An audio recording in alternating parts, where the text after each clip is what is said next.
The house on Blackwood Cliff. The old car drove slowly. Rain hit the windows.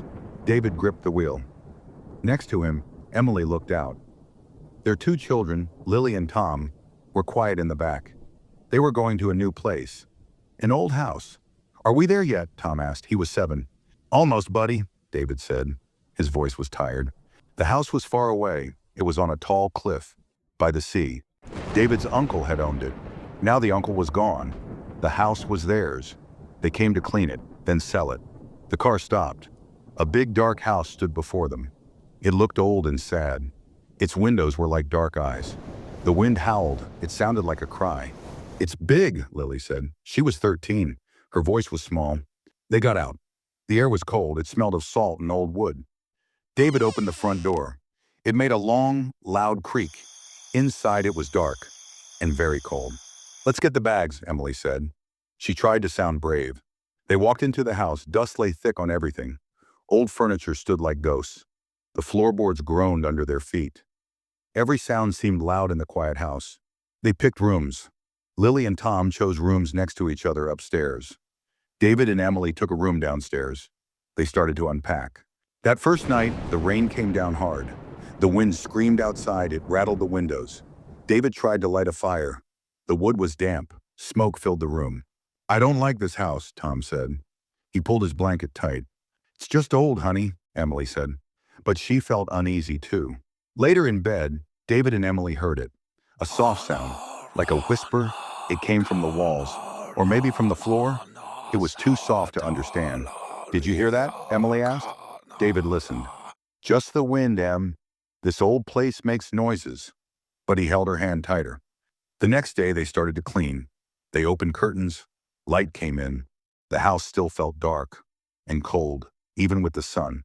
Lily was dusting an old table in the living room. She saw something. A small wooden toy horse. It was on the floor. She picked it up. "Mom, Dad, look! A toy!" "Oh, your uncle didn't have kids," Emily said. "Must have been from a long time ago." Lily put the horse back on the table. A few minutes later, she walked by again. The horse was on the floor, in the same spot. Lily picked it up. She put it back on the table. She watched it. Nothing happened. She walked away. She turned back. The horse was on the floor again. Lily's eyes got wide. She ran to her parents. "The toy horse, it keeps falling." David went to check. He put the horse on the table. He watched. It stayed. "See? It's fine. Maybe you bumped it." Lily shook her head. "No, I didn't." That night, the whispers came again. Louder this time, and colder. Emily felt a chill on her neck, like someone was breathing there. She turned fast. Nothing. Tom woke up screaming. David and Emily ran to his room. Tom was shaking. "The shadows! They moved!" he cried. "What shadows, sweetie?" Emily asked, holding him close. "The ones on the wall. They were dancing," Tom sobbed. David looked at the walls. Just shadows from the window. He tried to calm Tom, but he felt a cold dread. The weather got worse. A big storm rolled in. The sky turned black. Rain poured down. The wind howled like a beast. The road back to town became flooded. They were trapped. Really trapped. "No one can get in or out now," David said. He looked worried. Emily felt a growing fear. This was not just an old house. Something was wrong, deeply wrong. They tried to find out more about the house. They looked through old papers. In the dusty study, Emily found a small, locked box. She broke the lock. Inside were old journals. They belonged to a woman named Eleanor. She lived in the house many years ago. Emily started to read. Eleanor wrote about her life. Then the words changed. They became strange. Eleanor wrote about feeling watched, about hearing sounds, about seeing shadows. She wrote about a presence in the house, a cold, dark thing. It wanted something. "Listen to this," Emily said to David, her voice low. Eleanor wrote, "It feeds on the silence. It grows in the dark. It wants to be seen. It wants to be known." David frowned. Sounds like she was just lonely or sick. But Emily kept reading. Eleanor wrote about her daughter, a little girl named Sarah. Sarah also saw things. She talked to friends no one else saw. Then one day, Sarah vanished. Eleanor wrote about searching, about the house changing, about the whispers becoming voices. And then the journal stopped. The last page was ripped. A chill went down David's spine. Sarah, like Tom, seeing things. That night, the house felt different. The air was heavy. The whispers were everywhere. They seemed to come from all around them. They were like many voices talking at once, but they were not words, just sounds. Lily was in her room. She heard a soft giggle. It came from her closet. She froze. "Hello," she whispered. No answer. She slowly walked to the closet. She pulled the door open. Nothing. But then she felt a cold breath on her cheek.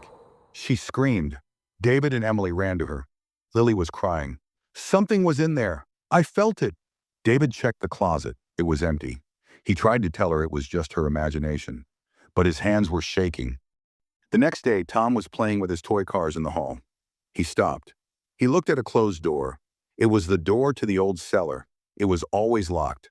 "Mommy, the lady wants to play," Tom said. He pointed at the cellar door. Emily looked at the door. It was still locked. "What lady, sweetie?" Tom looked at her. His eyes were wide. "The one behind the door. She's sad." Emily's heart pounded. She looked at David. He looked scared too. They decided to go into the cellar. David found an old key. He slowly unlocked the heavy door. It opened with a loud groan. Dark, cold air rushed out. It smelled of damp earth and something else. Something old and bad. David turned on his flashlight. The beam cut through the dark. Steps led down. Cobwebs hung everywhere. Dust covered everything. They went down one step at a time. The whispers grew louder here. They seemed to come from the very stone walls. They felt like they were inside a living thing.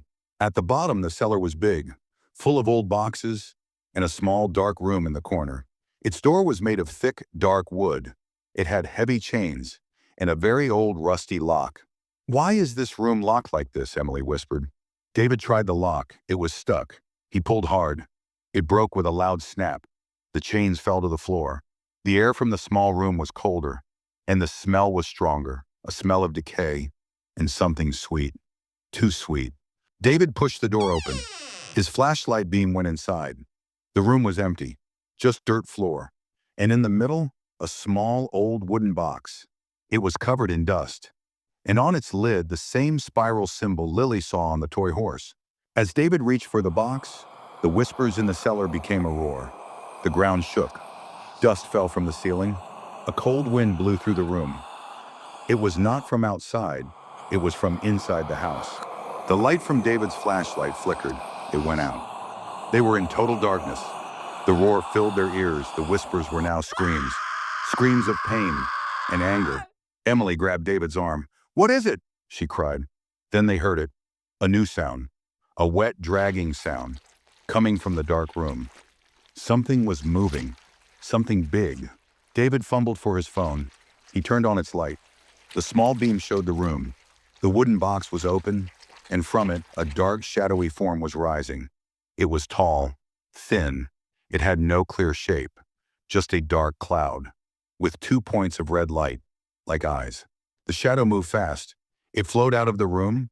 It moved towards them. The cold was terrible. It felt like ice in their bones. "Run!" Emily screamed. They ran up the cellar stairs. The dragging sound was behind them. The screams filled the house. Lily and Tom were upstairs. They had to get them. They burst out of the cellar. The house was alive, doors slammed. Pictures fell from walls. The whispers were now a deafening chorus inside their heads. They found Lily and Tom huddled in their room. Lily was crying. Tom was staring at the wall. "The lady is angry," he said. "We have to go," David yelled. He grabbed the children. They ran for the front door, but the house fought them. A huge bookcase crashed down, blocking the hall. They had to find another way. They ran to the back door. The kitchen was a mess. Plates flew from shelves. A knife spun in the air. The dark shadow was everywhere now. It filled the rooms. It was coming for them. They reached the back door. David pulled it open. The storm was still raging. Rain and wind hit them, but it was better than the house. They ran out into the storm. They ran across the yard, towards the cliff edge. The car was stuck. They couldn't reach it. The dark shadow poured out of the house. It moved fast, like black smoke. It moved across the wet grass, towards them. "It's coming!" Lily screamed. They ran to the edge of the cliff. The sea roared below. The waves crashed against the rocks. The dark shadow was almost on them. David knew they couldn't outrun it. He looked at Emily. He looked at his children. He had to do something. He remembered Eleanor's journal. It feeds on the silence. It grows in the dark. It wants to be seen. It wants to be known. "Don't be quiet," David yelled. His voice was raw. "Make noise, scream, anything." Emily, Lily, and Tom, terrified, started to scream. They screamed at the top of their lungs. The wind took their cries. The waves roared. The dark shadow stopped. It seemed to hesitate. The screams from the house also stopped. The whispers died down. The shadow seemed to shrink a little. It was afraid of the noise, afraid of being heard, afraid of being known. David kept screaming. Emily joined him. Lily and Tom screamed too.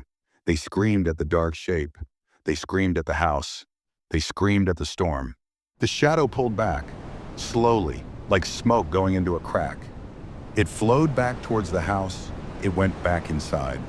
The cold air went with it. The house stood silent again. The windows looked dark. The wind still howled. But the screams from inside were gone. The dragging sound was gone. They stood there breathing hard, shaking, but alive. The storm was still bad, but the house was quiet, for now. They had found the mystery. A dark thing lived in the house. It fed on fear and quiet. It had taken Sarah. It had driven Eleanor mad, and it had almost taken them. They were still trapped by the storm, but they knew what they faced, and they knew how to fight it, not with guns, but with noise, with defiance, with their voices. They would not be quiet. They would not let it feed.